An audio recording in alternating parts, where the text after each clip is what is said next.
Rebonjour tout le monde, ici Marc d'Image et Technologie. Je suis en compagnie de Mathieu Kennedy, le directeur pédagogique d'Isard Digital. Donc Mathieu, comment ça va? Ça va très bien, oui. Je m'amuse beaucoup, oui. Et je prends pour acquis que c'est pas ton premier Megamix, hein?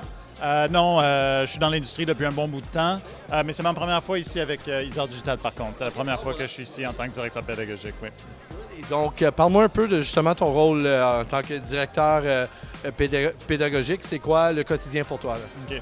Bien, moi, je suis responsable du programme de jeux vidéo à Isard Digital. On est une école de jeux vidéo.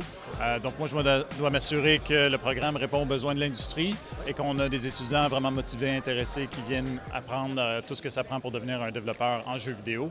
Et on est ici au Megamix pour rencontrer des compagnies, pour aller chercher leur expertise, poser des questions sur ce qu'ils ont besoin d'une école de jeux vidéo, puis aussi de parler à des étudiants potentiels qui seraient intéressés à venir étudier avec nous. Donc, on cherche un peu aussi des accompagnateurs, des gens qui vont vous aider à guider et développer davantage le programme chez Isard Digital. Oui, au fait, la porosité dans l'industrie, entre l'éducation et l'industrie, c'est super important. Donc, quand on est ici, on parle vraiment à des professionnels. On veut qu'ils viennent donner des masterclass, venir enseigner pour nous, venir faire du mentorat. Donc, tous ces trucs-là, il faut qu'on ait des professionnels de l'industrie qui viennent. Donc, pour nous, vraiment, cette interaction-là avec le monde de l'industrie est très, très importante. Et on voit qu'il y a vraiment beaucoup d'intérêt. Beaucoup de personnes, ils travaillent beaucoup sur leurs projets, sont vraiment dans la production intense. Et de pouvoir prendre un moment puis se dire qu'est-ce que je peux faire de plus, est-ce que je peux rencontrer des jeunes qui sont juste en train de commencer pour pouvoir transmettre cette passion. On voit qu'il y a vraiment un appétit pour ça partout dans l'industrie, que ce soit des designers, des programmeurs, des artistes. Il y en a plein qui veulent venir donner leur temps, donner de l'énergie à des jeunes à l'école et à Isard. J'ai discuté quand même beaucoup avec des gens de ma génération, la génération Atari, Coleco, Nintendo et tout ça. Et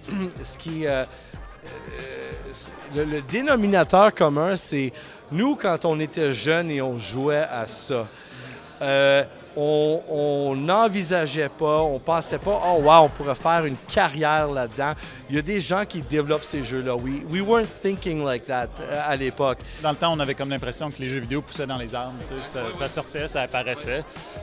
Et tu sais, dans le temps, notre génération, c'est des petites équipes beaucoup, peut-être une dizaine, quinzaine de personnes pour ceux qui étaient faits dans les années 80, début 90. Et dans les débuts, il n'y avait pas vraiment de formation. C'était quelque chose que tu apprenais souvent à programmer, l'aspect technique, mais toutes les parties plus créatives, souvent, c'était un peu du self-taught. Et fast forward à aujourd'hui, il y a vraiment eu une explosion de la professionnalisation de la production de jeux vidéo à tous les niveaux, au niveau du design, programmation, artistique et le management, comment gérer ces projets-là.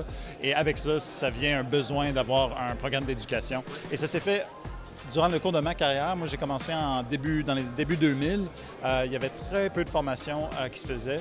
Et tu vois, on fast forward 15-20 ans. Et là, on voit vraiment que tu ne peux pas faire carrière dans l'industrie à moins que tu aies quand même un élément d'éducation qui est inclus là-dedans. C'est rendu des productions ultra spécialisées, vraiment détaillées avec des milliers de développeurs. Et pour les futurs étudiants qui songent possiblement faire carrière dans le gaming, comment faisons-nous pour vous rejoindre? Oui, bien, n'importe quelle personne qui est intéressée, jeune ou plus vieux, il y en a des fois qui veulent changer de carrière, faire quelque chose de nouveau. Pour toutes personnes qui sont intéressées, vous pouvez aller sur notre site, isard.ca. Toutes les informations sur les inscriptions sont là. Et aussi pour les professionnels dans l'industrie, si vous avez un peu, vous êtes curieux de c'est quoi, donner un peu de votre temps, pas nécessairement à temps plein, des fois c'est à temps partiel, des fois c'est juste un peu ici et là, des fois c'est du mentorat. Venez nous voir aussi sur notre site web, contactez-nous. On est très content de parler aux professionnels et aux étudiants potentiels. Mathieu, merci beaucoup. Merci. Thank you. Alors, Mathieu Kennedy, d'Isard Digital, le directeur pédagogique. Merci beaucoup, Mathieu. Donc, on se revoit encore sur le plancher ici au MIGS. Il reste encore un peu de temps pour venir visiter. Donc, on vous invite de vous promener, venez voir les studios, venez rencontrer Mathieu et on se voit très bientôt. Bon MIGS!